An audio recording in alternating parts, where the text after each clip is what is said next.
ये अल्फाज थे हलाको खान के। दुनिया की कोई ताकत हमें नहीं रोक सकती।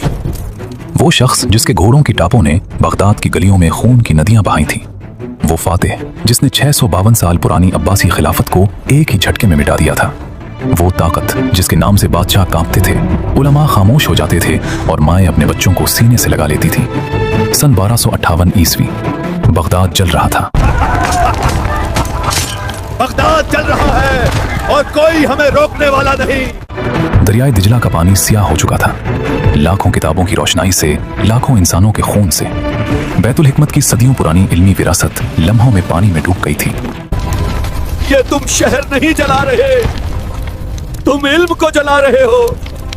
खलीफतुल मोतसिम बिल्लाह को कालीन में लपेटकर घोड़ों से रौंदा जा चुका था और हलाको खान अपने सफेद घोड़े पर बैठा जलते शहर को देखकर मुस्कुरा रहा था। उसे यकीन था वो नाकाबिले शिकस्त है, लेकिन तारीख ने कभी किसी फातेह को हमेशा फातेह नहीं रहने दिया। आज हम इस लम्हे की दास्तान सुनेंगे जब वो हाथ जिसने बगदाद को जलाया खुद ठंडा हो गया, जब वो सल्तनत जिसने दुनिया को लर्जाया अपने ही बोझ से टूटने लगी, और जब अल्लाह की वो सुन्नत एक बार फिर साबित हुई कि जालिम चाहे कितना भी ताकतवर हो, उसका अंजाम उसकी ताकत के बराबर ही होता है। सन 1217 ईस्वी में मंगोल सल्तनत के दिल में एक बच्चा पैदा हुआ। नाम रखा गया हलाको। वो चंगेज खान का पोता था, उस चंगेज खान का जिसने एशिया और यूरोप को अपने पैरों तले रोन डाला था, जिसकी फौजों ने समरकंद, बुखारा और नीशापुर को मिट्टी में मिला दिया था। हलाको के खून में फतह थी, तबाही थी और वो बेरहमी थी जो मंगोलों की पहचान बन चुकी थी। उसकी मां सरकोतानी बैगी एक नेस्तूरी मसीही औरत थी, ज़हीन, सियासतदान और अपने बेटों की सबसे बड़ी उस्ताद। उसने हलाको को ताकत का दर्स दिया। उसकी बीवी दुकूस खातून भी मसीही थी, जो हमेशा हलाको के कानों में मुसलमानों के खिलाफ जहर भरती रही। हलाको न मुसलमान था, न मसीही, न बुद्धमत का पैरोकार। वो सिर्फ एक चीज का पुजारी था, ताकत। वो मुहिम जिसने दुनिया बदल दी, सन 1255 में हलाको के बड़े भाई अजीम खान मंको ने उसे एक मुहिम पर रवाना किया। हुक्म सिर्फ एक था, मगरिब को फतह करो। हलाको 1,50,000 फौज लेकर निकला। ये इतनी बड़ी फौज थी कि जहां से गुजरती जमीन लरसती थी। रास्ते में पहले हशेशिन के किले आए, वो खुफिया फिरका जिसका किला अलमौत सदियों से नाकाबिले तस्खीर समझा जाता था। हलाको ने उसे रेत की तरह मिसमार कर दिया। फिर आया बगदाद, इस्लामी दुनिया का दिल, इल्म, तहजीब और खिलाफत का मरकज। और फिर वो हुआ जो तारीख के सियाह तरीन अबवाब में से एक है।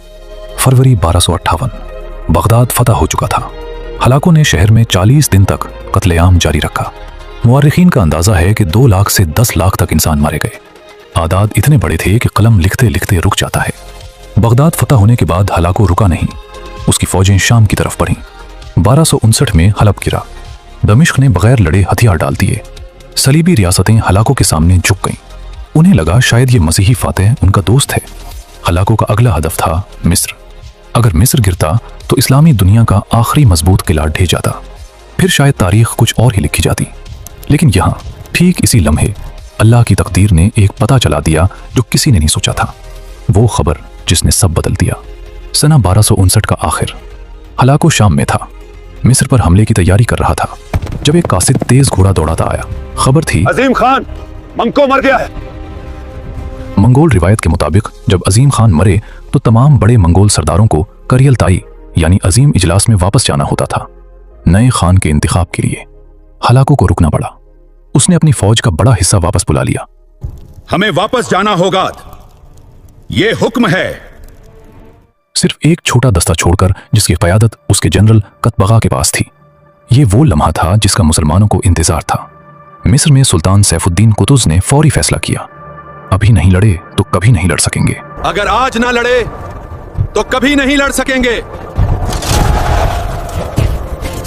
और फिर आया ऐन जालूत 1260 ईस्वी, वो मार्का जिसने मंगोलों की नाकाबिले शिकस्त होने की दास्तान को हमेशा के लिए खत्म कर दिया।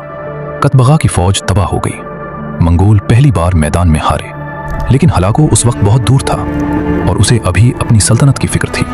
हलाको की अपनी सल्तनत, एलखानी सल्तनत का क़याम परियलताई के बाद हलाको के भाई कुबलाई खान नए अजीम खान बने। हलाको को मिला ईरान, इराक, इनातोलिया और कफकाज पर मुश्तमिल एक अलग खित्ता। ये कहलाया एलखानी सल्तनत। दारुल हुकूमत बना मरागा, शिमाल मगरबी ईरान में। हलाको अब सिर्फ फातेह नहीं था, वो एक हुक्मरान भी था। लेकिन हुक्मरानी जंग से बहुत मुख्तलिफ होती है। जंग में सिर्फ ताकत चाहिए, हुक्मरानी में चाहिए हिकमत, इंसाफ और वो चीज जो हलाकों के पास कभी नहीं थी, समझ। वो जंग जो घर के अंदर लड़ी गई। हलाकों की सबसे बड़ी मुश्किल बैरूनी दुश्मन नहीं थे, उसकी सबसे बड़ी मुश्किल थी उसके अपने रिश्तेदार। शुमाल में गोल्डन होर्ड की मंगोल सल्तनत थी जिसका हुक्मरान था बरका खान, और बरका खान वो मंगोल था जिसने इस्लाम कबूल कर लिया था। ये तारीख का एक हैरत अंगेज मोड़ है। बरका खान चंगेज खान का पोता था, उसी खानदान का फर्द जिसने मुसलमानों को तबाह किया था, लेकिन उसने बुखारा के उलमा से मिलने के बाद कलमा पढ़ा और पक्का मुसलमान हो गया।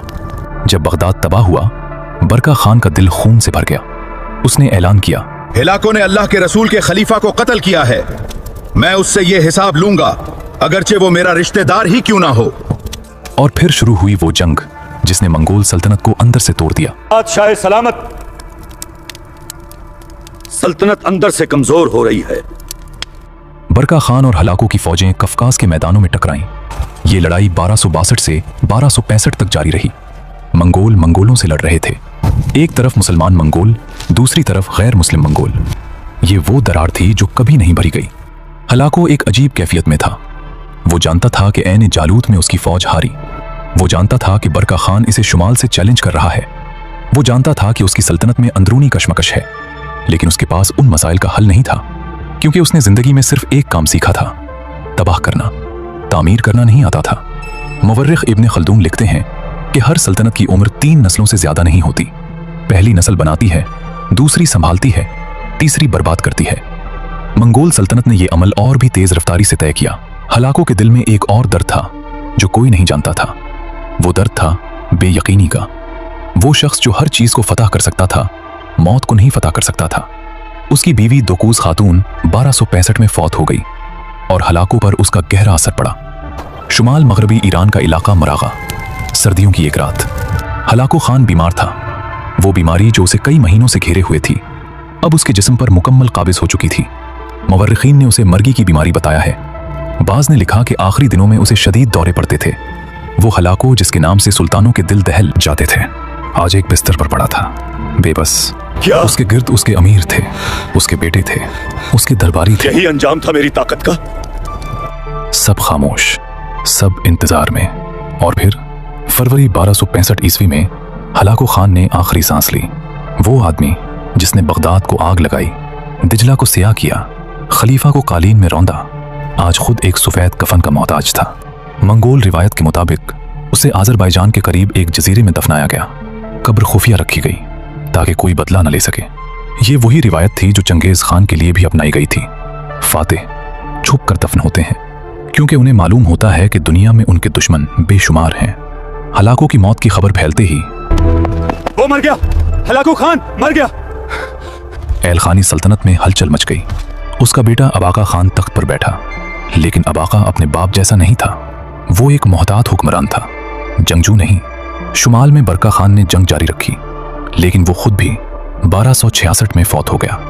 दोनों दुश्मन 1 साल के अंदर चले गए, लेकिन उनकी छोड़ी हुई दरार वो दरार रही। वो अमल जो हलाकों की मौत से शुरू हुआ, यहां हमें एक कदम पीछे जाकर देखना होगा। मंगोल सल्तनत एक वक्त में दुनिया की सबसे बड़ी जमीनी सल्तनत थी, पैसिफिक समंदर से मशरक़ी यूरोप तक, चीन से फारिस तक। लेकिन उसके अंदर पहले से दरारें थीं। हलाकों की मौत ने उन दरारों को गहरा कर दिया। हलाकों और बरका खान की जंग ने यह साबित कर दिया कि मंगोल सल्तनत एक नहीं रही। गोल्डन होर्ड ने एलखानी सल्तनत को कभी माफ नहीं किया और ये दुश्मनी नस्लों तक चलती रही। वस्ता एशिया में चगताई खानात अलग हो चुका था, अपनी अलग पॉलिसी, अलग मफादात। कभी एलखानियों का दोस्त, कभी दुश्मन। कुबलाई खान ने चीन में युआन सल्तनत कायम की और धीरे धीरे वो भी मंगोल रिवायात से दूर चीनी तहजीब में जम होने लगा। उसके अपने खानदान पर इस्लाम का असर बढ़ने लगा। ये शायद तारीख का सबसे बड़ा तंज है। वो खानदान जिसने इस्लामी दुनिया को तबाह किया, उसकी अगली नस्लों ने इस्लाम कबूल कर लिया। हलाको का पोता गाजान खान 1295 में मुसलमान हुआ। उसने न सिर्फ इस्लाम कबूल किया, बल्कि अपनी पूरी सल्तनत में इस्लाम को सरकारी मजहब करार दिया। अल्लाह की शान, जो तलवार इस्लाम को मिटाने आई थी, उसके वारिस इस्लाम का परचम उठाने लगे। वो सवाल जो तारीख पूछती है, हलाको ने बगदाद में क्या सोचा होगा जब उसने जलते शहर को देखा? क्या उसे कभी एहसास हुआ कि वो सिर्फ इमारतें नहीं जला रहा, वो इल्म जला रहा है, वो फिक्र जला रहा है, वो तहजीब चला रहा है जिसके दोबारा बनने में सदियां लगेंगी। गालिबन नहीं, ताकत का नशा आंखें बंद कर देता है, लेकिन तारीख का फैसला अंधा नहीं होता। आज हलाकों का नाम जुल्म की अलामत है, और बगदाद के वो उलमा, वो किताबें, वो तहजीब, उनका जिक्र आज भी इज्जत से होता है। फातिह मिट गया, मसलूम याद रहा। हलाकों की मौत के बाद आहिस्ता आहिस्ता मुसलमान दुनिया ने सांस लेना शुरू किया। मिस्र में ममलूक सल्तनत मजबूत हुई, बीबरस ने सलीबियों को निकाला और मंगोलों को बार बार शिकस्त दी। शाम वापस आया मुसलमानों के पास। ईरान में सितम ज़रीफ़ी ये हुई कि हलाकों के वारिसों ने ईरान की तहजीब अपना ली। फारसी जबान उनकी जबान बनी, इस्लाम उनका दीन बना। वस्ती एशिया में चगताई खानात के मुसलमान हुक्मरान आए। गोल्डन हॉर्ड मुकम्मल तौर पर इस्लामी रियासत बन गई, और आखिरकार वो खानदान जो इस्लाम को मिटाने आया था खुद इस्लाम में मिट गया। अल्लाह की सुन्नत जो कभी नहीं बदलती। ये है अल्लाह की कुदरत का करिश्मा। ये है वो सबक जो हर दौर के जालिम को, हर दौर के मजलूम को और हर दौर के मोमिन को याद रखना चाहिए। अल्लाह का काम आहिस्ता हो सकता है, लेकिन रुकता नहीं। अल्लाह का निजाम देर कर सकता है मगर अंधेर नहीं करता। जालिम का अंजाम जरूर आता है, चाहे थोड़ी देर बाद सही, और इस्लाम की जड़ें इतनी गहरी हैं कि कोई तूफान उन्हें उखाड़ नहीं सकता।